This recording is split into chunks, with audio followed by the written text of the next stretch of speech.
বৈষম্যবিরোধী আন্দোলনে গুরুতর আহত সবাইকে বিদেশে পাঠানো সম্ভব নয়, তাই উন্নত দেশের পারদর্শী চিকিৎসকদের দেশে এনে আহতদের চিকিৎসা করা হবে বলে স্বাস্থ্য উপদেষ্টা নূরজাহান বেগম জানান। বলেছেন, স্বাস্থ্য বিভাগ দেশের বাইরে চিকিৎসকদের সাথে যোগাযোগ করে আগ্রহীদের দেশে আনার ব্যবস্থা করেছে। শনিবার গুরুতর আহতদের দেখতে গিয়ে কথা বলেন উপদেষ্টা। আরও জানাচ্ছেন ডলার মেহেদি।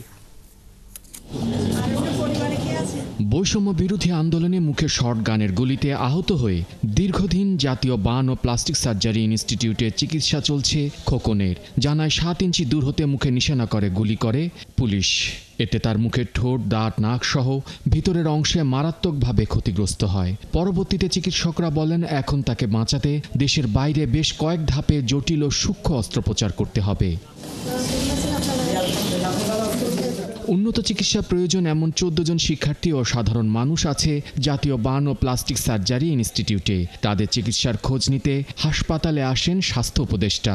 বলেন, বৈষম্য বিরোধী আন্দোলনে আহতদের মধ্যে সবচেয়ে খারাপ অবস্থা খোকনের। তার চিকিৎসায় সিঙ্গাপুর, থাইল্যান্ড ও আমেরিকায় যোগাযোগ করা হলে তারা কেউ আগ্রহ দেখায়নি।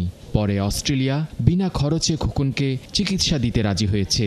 6 থেকে 7 মাস লাগবে তার নাক, তার চোয়াল এগুলো সব ঠিকঠাক করতে। আবার এগুলো একসাথে সব করাও যায় না, একটু করবে, তারপরে কিছুদিন সবাই রাখতে হবে ওইটা টিস্যুগুলি ঠিক হওয়ার জন্য, তারপর আবার অপারেশন করবে, এইভাবে ক্রমান্বয়ে করতে থাকবে। তারা যেমন কথাবার্তা বলে অস্ট্রেলিয়ার সাথে, ডাক্তাররা বলেছেন কোনো ভিত্তিতে তারা এটা কথা, তারা কোনো পয়সা নেবে না। এই 14 জন ছাড়াও বৈষম্য বিরোধী আন্দোলনে গুরুতর আহত অনেকের বিদেশে উন্নত চিকিৎসা প্রয়োজন। তাদের সবাইকে বিদেশে পাঠানো সম্ভব নয় বলছেন স্বাস্থ্য উপদেষ্টা। বিকল্প ব্যবস্থা হিসেবে বিদেশি চিকিৎসকদের দেশে আনার চেষ্টা চলছে। বর্তমানে নেপালের একটি চিকিৎসক দল কাজ করছে জানান উপদেষ্টা। যেগুলো একটু কঠিন সেগুলো আমাদের ডাক্তাররা তাদের সাথে একসাথে থেকে অপারেশনটা করবেন। আবার 7 তারিখে আমাদের ফ্রান্স থেকে কিছু ডাক্তার আসবে, এরপরে ইউএসএ থেকে আসবেন। আমরা চেষ্টা করছি, কারণ সব রোগীকে তো আমরা বিদেশে পাঠাতে পারবো না, কাজে গ্রুপ অফ ডাক্তারকে নিয়ে এসে আমরা চেষ্টা করছি কিভাবে ভালো ট্রিটমেন্টটা দেওয়া যায়। যদি অপারেশন করতে হয় অপারেশন করবে। বৈষম্য আন্দোলনে আহত হয়ে চিকিৎসার পরবর্তী খরচ নিয়ে এখনও পর্যন্ত কোনো স্পষ্ট নির্দেশনা দেয়নি স্বাস্থ্য বিভাগ।